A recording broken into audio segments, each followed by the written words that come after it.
नमस्कार किसान भाइयों। कृषि जंगल में आप सभी का बहुत बहुत स्वागत है। आज हमारे साथ उत्तर प्रदेश के प्रगतिशील किसान विपिन मिश्रा जी जुड़े हैं, जो कि यूपी के मिर्जापुर जिले से आते हैं। ये जो है पिछले 7 सालों से प्राकृतिक खेती कर रहे हैं, लेकिन इससे पहले ये जैविक खेती करते थे और उसके अलावा पहले परंपरागत भी खेती तरीके से खेती करते थे।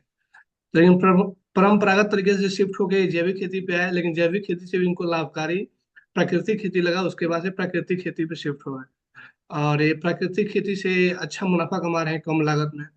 तो आज की चर्चा में इन सब जानने की कोशिश करेंगे, जो प्राकृतिक खेती यानी जीरो बजट फार्मिंग है और टिकाऊ खेती क्यों है, और खेती करने का ये सर्वोत्तम माध्यम क्यों है, किसानों को इस खेती को क्यों अपनाना चाहिए, और यदि प्राकृतिक तरीके से खेती करते हैं तो उपज की सही कीमत वो कैसे ले सकते हैं, ताकि ये जो खेती है उनको घाटे का सौदा साबित ना हो।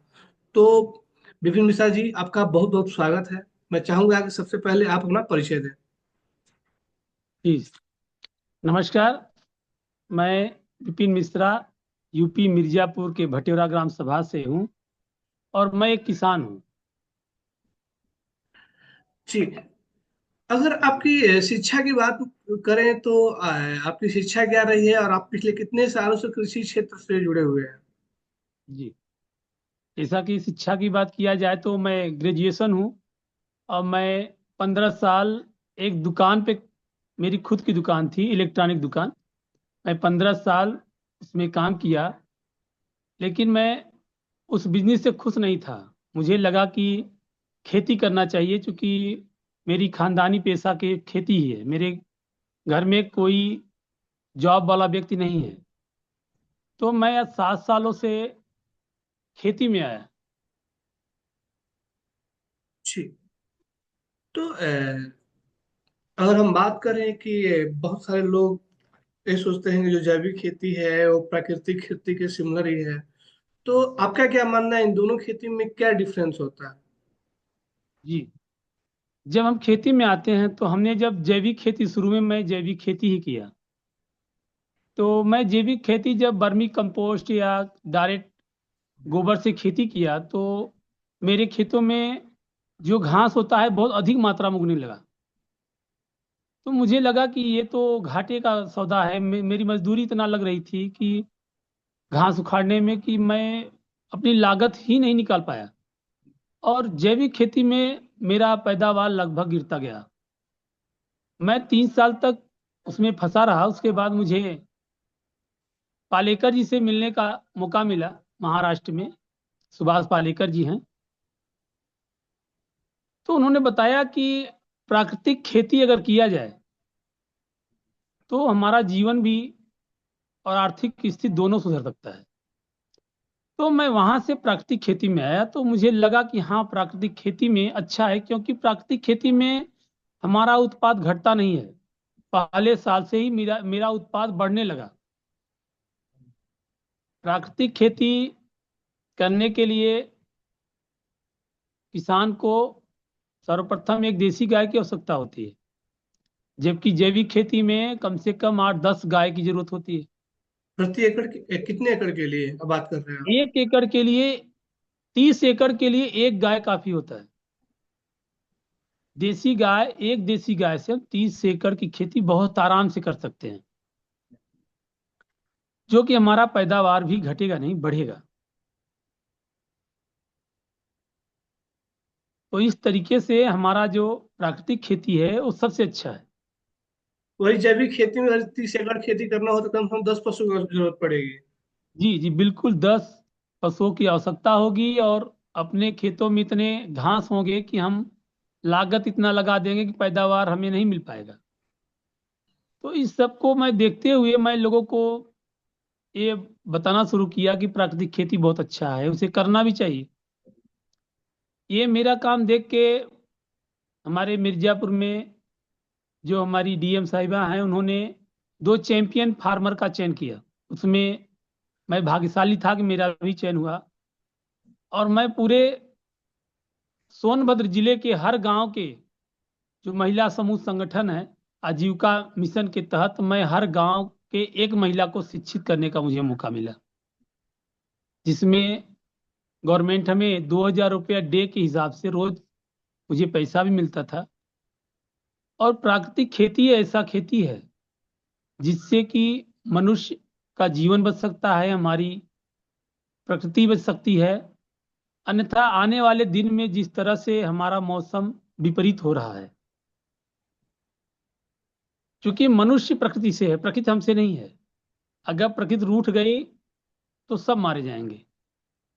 जिस तरह से हम लोग अंधाधुंध रसायन का प्रयोग कर रहे हैं, उससे हमारी खेती बिगड़ रही है। हमारे जो कीट मित्र हैं वो मर रहे हैं। आज हमारे जो कीट मित्र हैं 7 मीटर नीचे समाधि लेके बैठ गए हैं। तो जरूरत है कि हम प्राकृतिक खेती करें और जीवामृत का छिड़काव करें। जब हम जीवामृत का छिड़काव करते हैं तो हम अपने कीट मित्र को जो है निमंत्रण देते हैं कि आप लोग आइए। जीवामृत जब भी हम छिड़काव करेंगे हर 21 दिन पे करेंगे। अगर कोई फसल हमारा गेहूं है, धान है, अगर 4 महीने का है तो लगभग 5 बार इसका छिड़काव करना होगा हर 21 दिन पे। तब तो हमारी फसल में फुटाव भी अच्छा होगा, हमारा अनाज भी ज्यादा होगा, उपज ज्यादा होगा, और हमारी आर्थिक स्थिति भी सुधरेगी। क्योंकि एक प्राकृतिक खेती ऐसी खेती है जिसमें हमारा लागत ही नहीं लगता। जबकि हम जैविक खेती को देखेंगे तो उसमें आप कहीं ना कहीं से वर्मी कंपोस्ट लेंगे, हाइब्रिड बीज लेंगे, अदर कोई अगर आपको केमिकल की जरूरत हो रही है तो आप लेंगे। लेकिन प्राकृतिक खेती में आपको सब कुछ अपने ही खेत पे तैयार करना है, तो हमारी लागत लगना ही नहीं है। जीरो बजट प्राकृतिक खेती, इसीलिए हम इसे जीरो बजट कहते हैं कि हमारी लागत शून्य हो गई। और जब किसान का लागत ही नहीं लगेगा तो हमारी उपज भी बढ़ेगी, आमदनी भी दुगना होगी। तो ये जो आप बीज बोते हैं वो कौन से मतलब उसको मतलब कैसे तैयार करते हैं, कैसे बनाते हैं आप? जी और बिल्कुल। कौन से बीज होते हैं? जी, जब हम लोग कोई बीज लेते हैं, मान मान लीजिए कि अभी तत्काल में कोई किसान खेती करने चला तो उसके पास तो देसी बीज नहीं है। तो बाजार से आप जो संकर बीज ले रहे हैं, हाइब्रिड ले रहे हैं, उसको परंपरागत 5 साल तक कंटिन्यू उसी बीज की हम बिजाई करेंगे। अब जब हम बिजाई करेंगे तो उसमें देखेंगे, हर रोज जब हमारा फुटाव होगा तो हर रोज हम खेत पे जाके देखेंगे कि हमारा कौन सा पौधा, कौन सा ऐसा अनाज का पौधा है जो बहुत स्वस्थ है, अच्छा दाना है। तो हम उसमें एक लाल धागा बांध देंगे। इस तरीके से कंटिन्यू जब तक हमारी फसल तैयार नहीं होगी हम अपन फसल में लाल धागा बांधते जाएंगे। और जब हम फसल की कटाई करेंगे तो उस पौधे को हम अलग कर लेंगे और अपना बीज कलेक्ट कर लेंगे। इस तरह से अगर कंटिन्यू हम 5 साल कंटिन्यू करते रहेंगे परंपरागत, तो हमारा वो देसी बीज हो जाता है। इसी तरह से जो है देसी बीज का हम लोग अपने यहाँ खुद का बीज बना के रखते हैं और खेती भी करते हैं, लोगों को देते भी हैं। तो एक व्यक्ति यदि कोई प्राकृतिक खेती करना चाहता है तो लगभग कितने सालों में मतलब प्राकृतिक खेती करने योग्य हो जाएगा? जैसे कि आपने बताया कि यदि उसके पास सपोज देसी बीज नहीं है तो उसको लगभग 5 साल लग जाते हैं।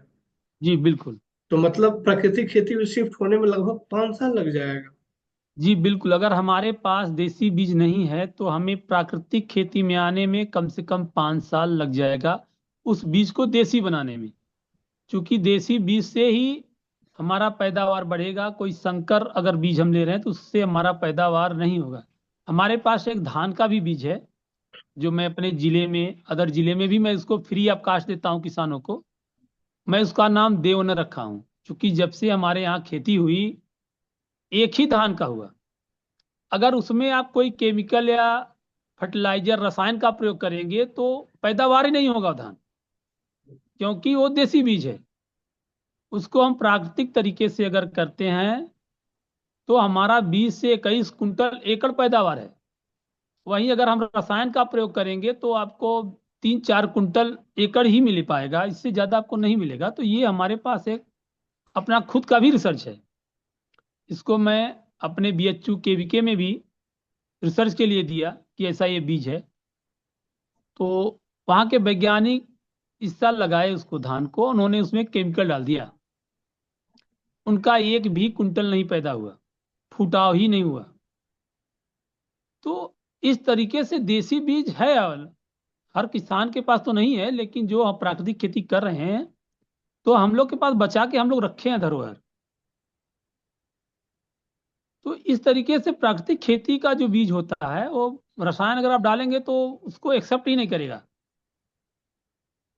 तो प्राकृतिक खेती करने के लिए तो सर्वप्रथम यही है, इसका दो ही आधार है, एक देसी गाय और देसी बीज। अगर ये दो आपके पास है तो आप कर सकते हैं प्राकृतिक खेती, अगर ये दोनों नहीं है तो आप नहीं कर सकते। जी।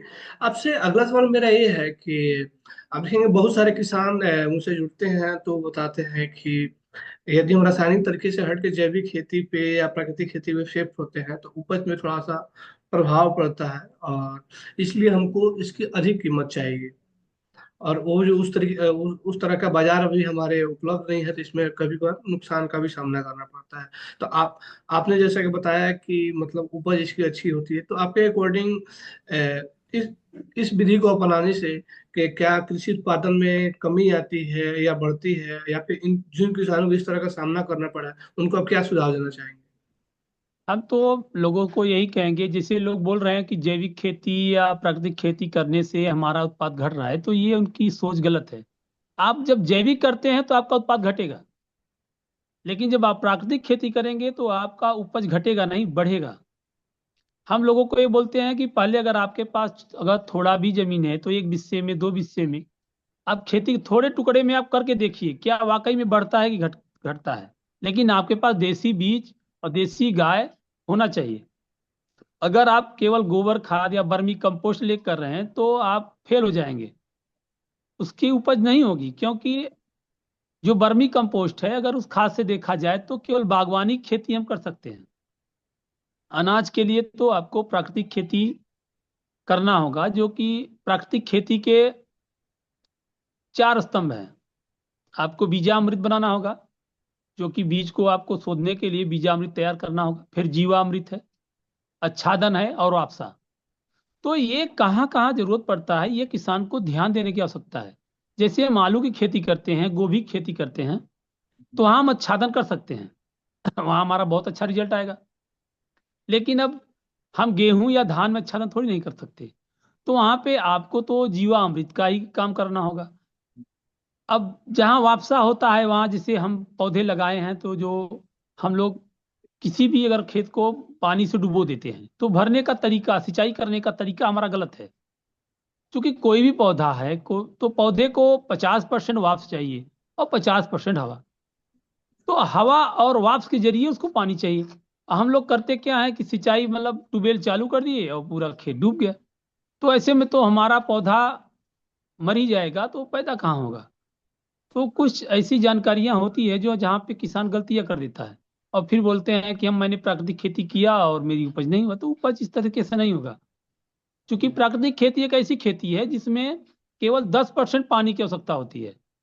अभी तक जो हमने खेती की उसमें पानी तो इतना हम लोगों ने छोड़ दिया कि पूरे खेत डूब जाते थे। लेकिन अब ऐसा नहीं है, हमें या तो स्प्रिंकलर लगाना होगा, फुहारा लगाना होगा, या टपक विधि लगाना होगा। मतलब पानी 10% की ही आवश्यकता होती है।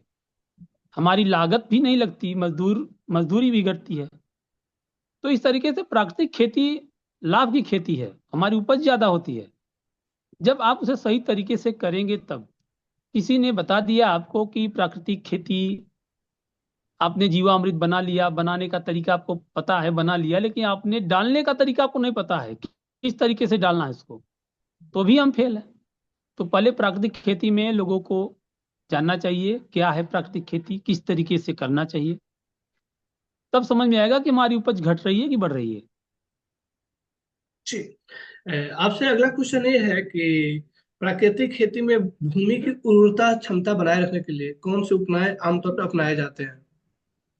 जी, जो हमारी उर्वरा शक्ति बढ़ाती है वो सबसे अच्छा हमारा जीवामृत है। जीवामृत बनाने की विधि बहुत आसान है। हमें 10 किलो देसी गाय का ताजा गोबर की आवश्यकता होती है, और 10 लीटर गौमूत्र, 1 किलो बेसन, और 1 किलो गुड़, और 1 मुट्ठी मिट्टी पीपल या बरगद की छांव की। चूंकि जो पीपल होता है वो 24 घंटा ऑक्सीजन देता है, तो उसके छांव में जो सूक्ष्म जीव होते हैं बहुत अधिक होते हैं। तो ये लेके हमें छांव में एक ड्रम में 180 लीटर पानी लेके सबका घोल बना के ढक के रखना है। और 72 घंटे बाद ये हमारा जीवामृत तैयार हो जाता है। 72 घंटे में जब तैयार हो जाए तो इसको 7 दिन के अंदर इसका हमें छिड़काव खेतों में कर देना चाहिए।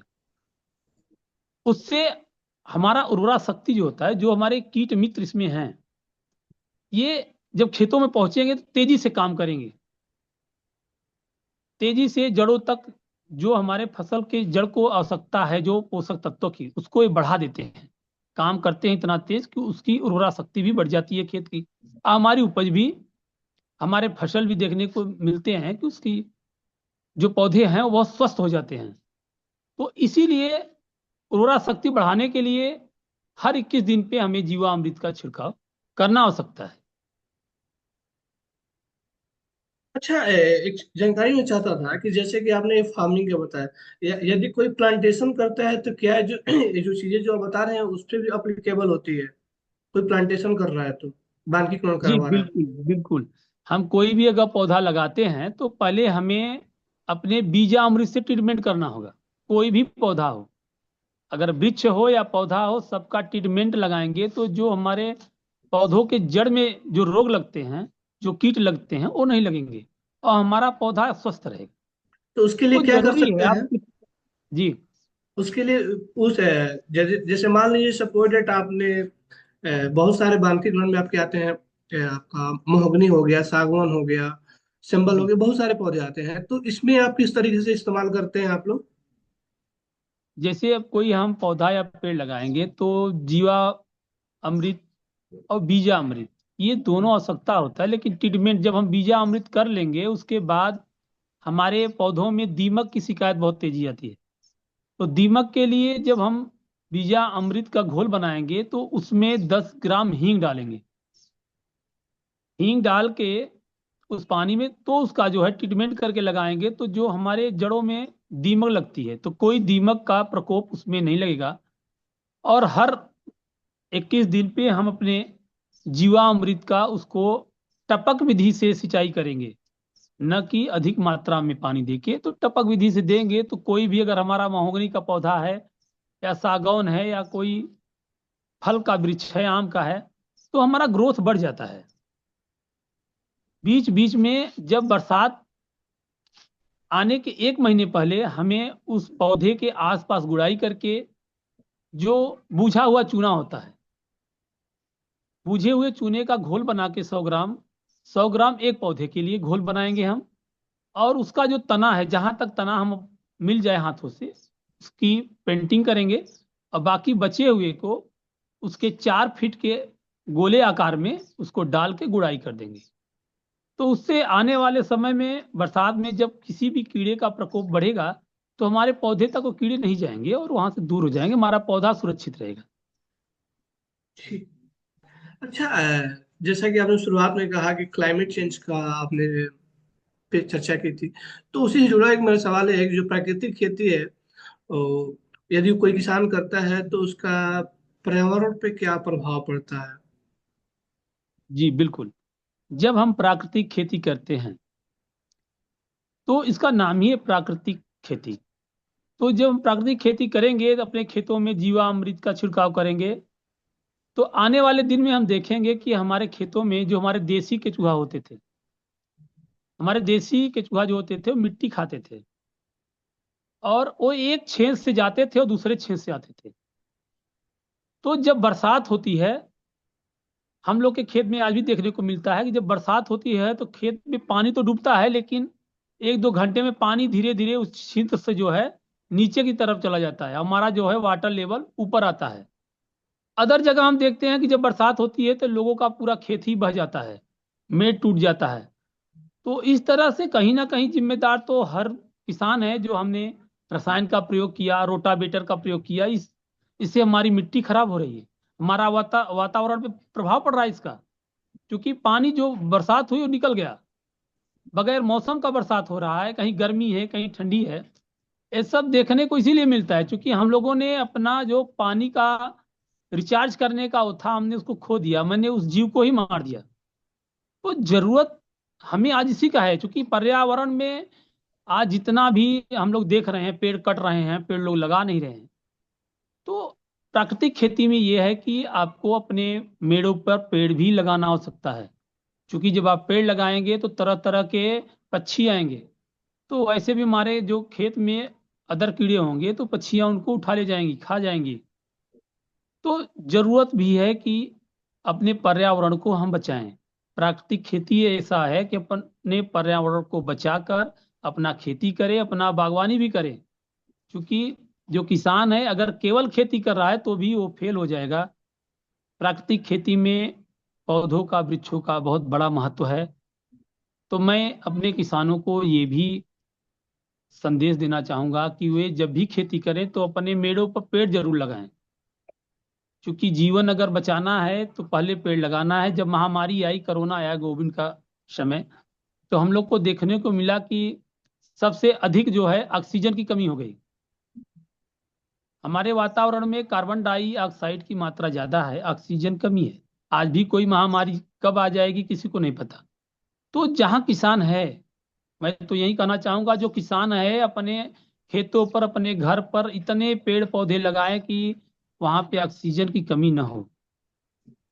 इससे हमारा वातावरण भी शुद्ध होगा, साफ होगा, हमें शुद्ध ऑक्सीजन मिलेगा। पेड़ों का काम ही था कि वो कार्बन डाइऑक्साइड लेकर उसके बदले में हमें ऑक्सीजन देते थे। आज इसका वैल्यू हम लोग को नहीं समझ में आ रहा है, लेकिन आने वाले 10 साल में अगर ऐसा ही रहा तो हर किसान को झेलना होगा कि क्या होता है वृक्ष और क्या होता है प्रकृति। तो प्राकृतिक खेती करके हम बचा सकते हैं अपने प्रकृति को भी और अपने आप को भी बचा सकते हैं। तो प्राकृतिक खेती से अच्छा कुछ है ही नहीं है। अच्छा, आपसे मेरा अगला सवाल ये था कि जैसे कि आपने कहा कि यदि कोई प्राकृतिक खेती करता है सपोर्टेड किसान, तो उसको रोटावेटर का इस्तेमाल नहीं करना चाहिए। ठीक है। तो मेरा उसी से जुड़ा हुआ सवाल है कि क्या प्राकृतिक खेती के लिए हल्की जुताई करना जरूरी होता है, या फिर कल्टीवेटर वगैरह का इस्तेमाल आप करते हैं? जो हमारी प्राकृतिक खेती है, प्राकृतिक खेती में हमें जुताई भी बहुत कम करना होता है, और रोटावेटर तो न के बराबर करना चाहिए, करना ही नहीं चाहिए। रोटावेटर जब हम करते हैं तो 6 इंची के नीचे एक चिकनी लेयर बन जाती है हमारी जमीन में। जब हम पानी का सिंचाई करेंगे या बरसात होगा तो वो पानी उसी में रुक जाएगा, वो पानी नीचे नहीं जाएगा। जब पानी लग गया हमारी फसल में तो हमारी फसल बर्बाद हो जाएगी। हम खुद देखे थे आज के 3 साल पहले, जब रोटावेटर हमने कराया था तो बरसात हुआ तो हमारी सारी फसल बर्बाद हो गई। लेकिन जिस खेत में रोटावेटर नहीं हुआ था उसका पानी सूख गया था। तो ये सब देखने को मिलता है। प्राकृतिक खेती में कम से कम जुताई किया जाए। जैसे गर्मी आ गई, जो आच्छादन की बात हम कर रहे थे, तो आच्छादन कहते हैं। कष्टाच्छादन मतलब हम उसको गहरी जुताई, जो पलाऊ होता था हम उसको पलाऊ से ढक देते थे। तो मिट्टी को हमेशा ढक के रखना चाहिए, क्योंकि धरती हमारी माँ है। अगर हमारे पास पुआल या कोई भी घास का टुकड़ा है कटा हुआ है, हम उससे भी आच्छादन कर सकते हैं। कुछ नहीं है तो हम उसको गर्मी में पलाऊ करके उस मिट्टी से ही ढक देते हैं। तो हमें किसी कल्टीवेटर या रोटावेटर की आवश्यकता नहीं है। जब बरसात होगा तो हम उसे एक बार जुताई करके कोई भी फसल लगा सकते हैं। तो इसमें कम से कम जुताई की जाती है, बहुत ज्यादा जुताई की भी आवश्यकता नहीं पड़ती।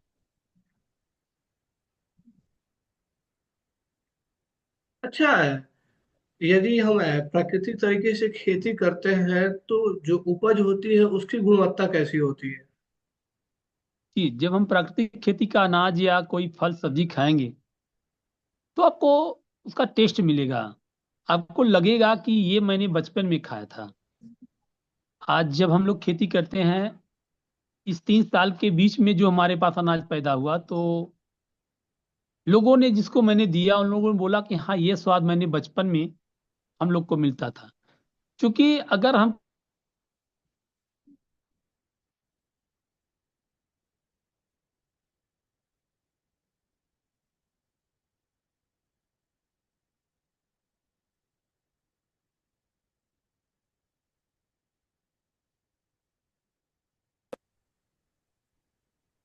तो जरूरत है।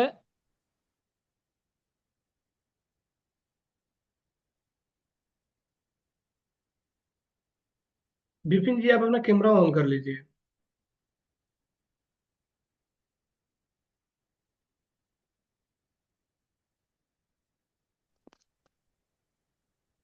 तो ठीक। जरूरत है हमें जो है ऐसी फसल का पैदावार कि जिसमें हमें स्वाद मिले कि हमने उसमें क्या प्रयोग किया। अगर किसी में हम यूरिया डीएपी या कोई केमिकल डालेंगे तो वो लौट के उसी अनाज में हमें मिलेगा, तो उसमें स्वाद नहीं मिलेगा। तो हमें बहुत परिवर्तन नजर आता है, उसको जब हम खाते हैं तो स्वाद मिलता है, हमारा परिवार स्वस्थ रहता है, कोई बीमारियां नहीं आती है। तो प्राकृतिक अनाज में बहुत अंतर है। अब लोग बोलते हैं कि इस उपज का हमें कीमत नहीं मिलता। तो ये प्राकृतिक खेती हमें लूटने के लिए काम नहीं करना है। प्राकृतिक खेती हमें अपने परिवार, अपने समाज को बचाने के लिए काम करना है। जब लूटने का काम सब करेंगे तो बचाएगा कौन? किसान ही ऐसा एक व्यक्ति है जो अपने आप को, समाज को, पूरे देश को बचा सकता है। तभी तो इसे जब अन्नदाता बोलते हैं हम। जी जी बिल्कुल, अगर किसान ही तब कौन बचेगा? तो जरूरत है खुद को बचाने की। उपज थोड़ा अगर कम भी हुआ तो हमारी लागत कहाँ लगी? हमारी जब जीरो बजट प्राकृतिक खेती है, मेरी लागत नहीं गिरी, तो मैं तो वैसे भी 20 हूँ। मेरी उपज ज्यादा हो गई, अगर आपका 10 कुंटल हुआ, मेरा 9 कुंटल हुआ, तो मेरी तो लागत ही नहीं है, जीरो बजट है। तो भी मैं आपसे तो तो मैं किसानों के हित में इसीलिए हूं कि प्राकृतिक खेती करें लोग, पहले खुद को सुधार लें। क्योंकि किसान नहीं, तो जरूरत है किसानों को प्राकृतिक खेती करने का। ठीक। अच्छा, आपसे एक सवाल मेरा था कि प्राकृतिक खेती को बढ़ावा देने के लिए सरकार या अन्य संस्थाएं क्या कदम उठा रही हैं, उनसे आपको कितना लाभ मिला है?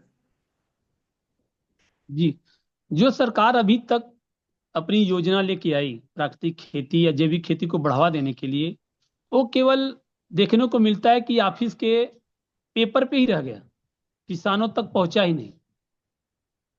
किसान तो अच्छे हैं जो कि करना चाहते हैं, लेकिन उनको योजना के बारे में पता ही नहीं, कौन सपोर्ट करेगा, कोई क्या देगा। मेरा मानना था कि जैसे हमारे प्रधानमंत्री जी ने पूरे इंडिया में एफपीओ का गठन कराया, बहुत अच्छा लगा हमें ये कि फार्मर प्रोड्यूसर कंपनी गवर्नमेंट ने चलाया, लेकिन उसका प्रयोग गवर्नमेंट नहीं कर पाई।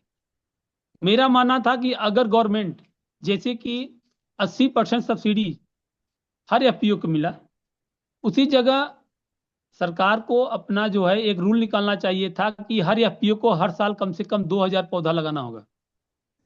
क्योंकि हर एफ कि मेरे पास 500 किसान है, तो जब आपके पास 500 किसान है तो आप 2000 पौधे हर साल लगाइए। और ये बांड होना चाहिए कि 1000 पौधा जिंदा रहना चाहिए, अगर जिंदा नहीं रहेगा तो आपको लाभ नहीं दिया जाएगा। ये नियम लगाना चाहिए था। हमारी जो है प्राकृतिक खेती भी होती, सुधार भी होता, और जो हमारा पर्यावरण है उसमें भी सुधार होता। लेकिन आज हमको देखने को मिलता है कि लोग ट्रैक्टर ले लिए 80% छूट पे, एफपीओ का कोई मतलब नहीं है, लोग ट्रैक्टर लेके बस खड़े हैं। तो एफपीओ का कुछ मतलब ही नहीं है। भारत सरकार प्राकृतिक खेती पे अभी बात कर रही थी, तो प्राकृतिक खेती तभी होगी जब कोई कृषि विभाग का अधिकारी हो जो कि कैंप लगवा के गांव गांव जाके लोगों को बताए। लेकिन ऐसा तो हो नहीं रहा है, सब पेपर पे पैसा आया, बजट आया, खत्म हो गया। लेकिन एफपीओ का तो दावा ये होता है कि हमने फार्म मशीनरी बैंक जी स्थापित करके 80% सब्सिडी लिया। उस हमसे जो जुड़े हुए जो किसान हैं वो काफी समृद्ध हो रहे हैं, उनकी आमदनी में बढ़ोतरी हुई है, उनका जो प्रोडक्शन है हम उसे वाजिब कीमत पे सेल करवाते हैं। क्योंकि और छोटे छोटे जो किसान हैं उनकी उपज जो है थोड़ी थोड़ी होती है, तो उससे संग्रहित करवा के उनको एक अच्छी कीमत में बेचवाते हैं। तो इस बात से आप कितना इत्तेफाक रखते हैं? ये सब केवल कहने की बातें हैं। छोटा किसान है, अगर जो थोड़े में पैदा भी किया तो वो तो अपने गांव और खुद खा लेता है। उसको बाजार की आवश्यकता कहाँ पड़ती है? बाजार तो बड़े किसानों की आवश्यकता होती है, जिसकी उपज ज्यादा है। तो जब उपज जिसकी ज्यादा है, आप उसको मार्केट, आज तक कोई एफपीओ बता दे कि मैंने इस किसान को मार्केट दिया? तो ये सब केवल कागज की बातें हैं कि मेरे पास 500 किसान है, मैंने उनको बहुत लाभ दिया। लाभ हमने केवल दिखाया, दिया नहीं। आज 1 करोड़, 2 करोड़, 3 करोड़ लोग दिखा रहे हैं कि मेरा टर्नओवर है एफपीओ में। तो भारत सरकार को चाहिए था ना कि कृषि विभाग से ये कह के कि उनको जांच किया जाए, भैया कहां से कर रहा है टर्नओवर, कौन सा ऐसा काम कर रहा है ये। हम अपने जिले में बीज षड्यंत्र जो मिला था 80 लाख, 2 एफपीओ को मिला है। अब लेके वो बैठे हैं उनका टर्नओवर, लेकिन कोई ये जानने वाला नहीं है कर क्या रहे हैं। जब आपके पास पूरा प्लांट लगा है बीज बनाने का, बीज बना भी नहीं रहे हैं, तो आपका टर्नओवर हो कहां से रहा है? तो लोग केवल पेपर पे दिखा रहे हैं कहां से टर्नओवर कर रहे हैं, कोई पूछने वाला नहीं है एफपीओ को। एफपीओ का कोई अगर माता पिता जन्म ले ले कि इसको मैं राह दिखाऊंगा, मैं इस तरीके से काम करूंगा, तो हमारे खेती में और हमारे देश में सब में परिवर्तन होगा। चूंकि देखिए आप एक किसान हैं, लेकिन और कोई दिखाने वाला आप है एक नहीं। चूंकि आप एक किसान हैं और किसानों के लिए ही जो केंद्र सरकार, केंद्र की मोदी सरकार है, जो इतना बड़ा इनिशिएटिव ली है, निसंदेह कि मतलब जो इनिशिएटिव लेने के पीछे का जो विजन है वो काफी अच्छा है। लेकिन धरातल जी पे अगर ये एक खामियां है तो उसको दुरुस्त करने की जरूरत है। और चूंकि हम विषयांतर हो रहे हैं, तो हम अपने सब्जेक्ट पे आते हैं एक बार फिर से। बिल्कुल। और हमें आपसे जानने की कोशिश करेंगे कि अभी आप जो है प्राकृतिक खेती कितने रकबे में कर रहे हैं? जी बिल्कुल। मैं जो अभी तक खेती कर रहा था, मेरे पास तो पर्सनल खुद की 2 हेक्टेयर जमीन है। बाकी मेरे परिवार का ही 15 एकड़ जमीन है। मैं पूरी जमीन लेके काम कर रहा हूँ अकेले। मतलब मान सकते हैं 15 एकड़ पे आप? जी बिल्कुल, 15 एकड़ में मैं खुद का प्राकृतिक खेती कर रहा हूँ। ठीक। मैं 7 साल से रसायन को टच नहीं किया हूँ कि जो यूरिया डीएपी लोग डालते हैं तो क्यों डालते हैं, मेरे आप समझ में नहीं आता क्यों। जब हमारी उपज प्राकृतिक खेती से हो रही तो आवश्यकता कहाँ है डालने की। हम्म। मैं उत्तर प्रदेश बीज विकास निगम से जुड़कर कुछ किसानों को लेकर मैं उनसे बीज उत्पादन का काम करा रहा हूँ, लेकिन वो भी प्राकृतिक तरीके से। ठीक। हमारी जो उपज है बहुत अच्छी उपज है। हमारी उपज जितनी होती है प्राकृतिक का सब उत्तर प्रदेश बीज विकास निगम को हम वापस कर देते हैं। हमें अच्छा खासा पैसा दिया जाता है। तो गवर्नमेंट ने बहुत अच्छा काम भी किया इस उसमें कि जो किसान अगर बीज उत्पादन का काम करें, तो मैं किसान को ये भी बोलता हूँ कि आप कुछ ना करें अगर तो बीज उत्पादन का कार्य करिए। आपको बाजार ढूंढने की आवश्यकता नहीं है। जो लोग कहते हैं मैं प्राकृतिक खेती कर लिया तो मुझे बाजार नहीं मिला, तो कहीं ना कहीं कि हमें जानकारी किसानों को नहीं है। जिससे को इसकी जानकारी है वो कर रहा है, ले रहा है, दे रहा है। तो अभी तत्काल में मैं 15 एकड़ में खेती कर रहा हूँ, और मैं 15 एकड़ से संतुष्ट हूँ, क्योंकि मेरी जो खुद की बचत होती है खेती से, वो लगभग 20 से 22 लाख रुपया साल का मुझे बच जाता है। टर्नओवर कितना होता है टोटल? टर्नओवर की बात करें तो 30 से 35 लाख रुपया मेरा साल का हो जाता है, लेकिन बचत जो मेरा है हम्म। 21 22 साल का बच जाता है मेरे पास। क्योंकि मेरा कोई इतना लागत तो है नहीं। लागत थोड़ा मजदूरी है, थोड़ा डीजल का खर्च है। जी। अच्छा, आप इसमें कौन कौन सी फसलों की खेती करते हैं? जी, हम लोग अधिकतर सभी फसल खेती करते हैं। धान, गेहूं, चना, मटर, मसूर, सब्जी। मतलब देखा जाए तो हम लोग एक नमक की खेती नहीं। अन्यथा हम हर अनाज की हम लोग खेती कर लेते हैं। बाहर से हम लोग को किसी चीज की आवश्यकता नहीं होती कि हम खरीदें। हम लोग चाहे हमारे मसाला हो, हल्दी हो, मेथी हो, सब कुछ हम लोग अपने खेत पे अपने लिए पर्याप्त मात्रा में उपज कर लेते हैं। आपने बागवानी में कभी हाथ आजमाया है कि नहीं अभी? हमारी बागवानी अभी अमरूद की है, फल लगे हैं, बिक भी रहा है। कितने एकड़ में? 1 एकड़ में। 1 एकड़ में आम का है। तो हम लोग अपने जो खेत हैं, खेत के पूरे किनारे किनारे मेड़ों पर हम लोग का पेड़ है। हम लोग एक तरफ से खेत को फंसा के नहीं रखते, किनारे किनारे से हम लोग फल लेते हैं, बीच में खेती करते हैं। लोग कहते हैं कि पेड़ लगाने से हमारा पैदावार कम हो जाएगा, तो पेड़ उसके छांव पीछे मारता है, ऐसा कुछ नहीं है। तो क्योंकि छांव है तो समय उसमें समय पे हल्दी की नीचे की खेती कर डालियां हम सकते हैं छांटते हैं। आप। जो छांव जी जी वाली बिल्कुल। चीजें हैं उन फसलों की खेती कीजिए। हल्दी की खेती कर सकते हैं, अदरक की खेती कर सकते हैं आप, जी और भी बिल्कुल बहुत सारी जो बिल्कुल। फसलें हैं औषधीय प्लांट्स हैं जिनकी खेती आप छांव में कर सकते हैं। जो जी छांव जी मांगते हैं वो छांव। अब यूटिलाइज आपको कैसे करना है ये तो आपको पता होना चाहिए। बिल्कुल। छांव में हम लोग अधिकतर मेथी की खेती करते हैं। अच्छा। क्योंकि अब नीचे गेहूं है तो बगल में मेथी का हम लोग छिटाव कर देते हैं, तो अच्छा खासा हम लोग के पास मेथी भी पैदा हो जाता है। ठीक। बाकी जहाँ ज्यादा घना हम लोग का बगीचा है वहां पे हल्दी का खेती कर लेते हैं। जहाँ जुताई नहीं हो सकती वहां पे ठीक। हम लोग हल्दी ले लेते हैं। तो प्राकृतिक खेती करने का कई तरीका है। आप अपनी कहीं भी मिट्टी को छोड़ना नहीं है, खाली नहीं छोड़ना है। किसी सीजन में हम लोग उसको नहीं खाली छोड़ते। पूरे साल में हम लोग का खेत में अगर आप लोग देखेंगे तो हमेशा खेत हमारा कुछ ना कुछ क्राफ्ट लगा रहेगा। गेहूं हम्म। काटने के बाद हम लोग उड़द का खेती कर लेते हैं, मूंग का खेती कर लेते हैं। वो भी अच्छा उपज हम लोग को मिल जाता है, तो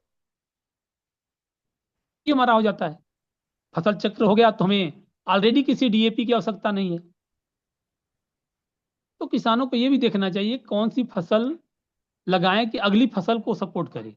हम सरसों लगा दिए, सरसों का जब हम उसका सरसों काट लिए और उसकी जो टहनी है उसको काट के उसी में सिंचाई कर देते हैं, तो जैसे ही सड़ेगा वो नाइट्रोजन हो जाता है। जब हम धान की खेती करेंगे तो नाइट्रोजन अलग से देने की आवश्यकता नहीं है। तो इस तरह से अगर फसल चक्र अपनाया जाए तो भी हम प्राकृतिक खेती आराम से कर लेंगे, किसी हमें केमिकल की आवश्यकता ही नहीं है। ठीक। ठीक। आपने निसंदेह बहुत अच्छी जानकारी दी है, और आपसे अब अगला सवाल ये है कि आप अपने अनुभव के आधार पे जो कृषि में जो पाठक और दर्शक हैं उनको प्राकृतिक खेती को लेकर क्या मैसेज देना चाहेंगे? और रिसेंटली आपको MO5 में अवार्ड मिला है, तो उस अवार्ड को लेकर आप क्या कहना चाहेंगे? जी बिल्कुल। जो हमारे किसान हैं, मैं किसानों के लिए सबसे प्रथम तो यही कहना चाहूंगा कि वो प्राकृतिक खेती करें। और प्राकृतिक खेती में एक मूल मंत्र मेरा ले लें कि जीवन अगर बचाना है तो पहले पेड़ लगाना है। अगर मनुष्य को अपना जीवन बचाना है तो पेड़ लगाएं, प्राकृतिक खेती करें। कृषि जागरण दिल्ली के सभी परिवार का मैं हार्दिक शुभकामना और बधाई देना चाहूंगा कि उन्होंने किसानों के लिए एक ऐसा मंच तैयार किया जो कि अब तक पूरी दुनिया में किसी ने नहीं किया। मैं MC डोमनिक सर बहुत बहुत धन्यवाद दूंगा। उन्होंने किसान के लिए सोचा कि किसान अन्नदाता है, उनके बारे में कुछ किया जाए, कुछ सोचा जाए। हम लोगों ने जब वहां पे उषा यूनिवर्सिटी में जब हम लोगों ने देखा कि हर कोने से किसान आए, बड़ी खुशी हुई कि किसी ने किसानों के बारे में ऐसा मंच तैयार किया। लेकिन जो किसान आए, किसानों ने ये नहीं सोचा कि जिस मंच में हम आए हैं तो क्या हमारा भी ये धर्म था कि हम लोगों ने एक दूसरे को जान भी नहीं सका। डोमिनिक सर ने तो सबको इकट्ठा कर दिया, लेकिन एक किसान दूसरे किसान से बगैर परिचित हुए वहां से चले गए। ये दुर्भाग्य था हम किसानों का। अगली बार हम चाहेंगे कि जो ठहरने का व्यवस्था था, क्योंकि कोई गरीब किसान वहीं नहीं गया था, वहां पे सब संपन्न किसान थे। तो मैं चाहूंगा कि कुछ हमसे कर लेकर हम लोग को एक जगह ऐसी व्यवस्था दिया जाए कि हम एक दूसरे को भी जान सकें। ताकि कृषि जागरण का जितना सराहना किया जाए उतना कम है, क्योंकि अपने देश में कोई किसान के लिए आज तक नहीं सोचा था। तो मैं इनका आभार बहुत व्यक्त करूंगा कि ऐसे महान व्यक्ति, भगवान इनकी लंबी आयु की मैं कामना करूंगा कि ऐसे पुरुष हमारे धरती पे हों जिससे किसानों को लाभ मिल सके। ठीक। तो विपिन जी, निसंदेह आज की जो चर्चा है हमारी काफी सारगर्भित रही है, और आपने प्राकृतिक खेती से जुड़े हुए हमारे सभी सवालों का जवाब बेबाकी से दिया। और मैं आशा करता हूं कि जो भी किसान आपकी चर्चा को देखेंगे और आपकी स्टोरी को पढ़ेंगे तो निसंदेह इससे लाभान्वित होंगे। और मैं ये भी आशा करता हूं कि आप आगे भी कृषि ऋण से यूं ही जुड़े रहेंगे और कृषि संबंधी लाभकारी जानकारी हमारे किसान भाइयों तक मुहैया कराते रहेंगे। तो इसी के साथ इस चर्चा को मैं यही समाप्त कर रहा हूँ। कृषि ऋण से जुड़ने के लिए आपका बहुत बहुत धन्यवाद सर। नमस्कार सर। धन्यवाद।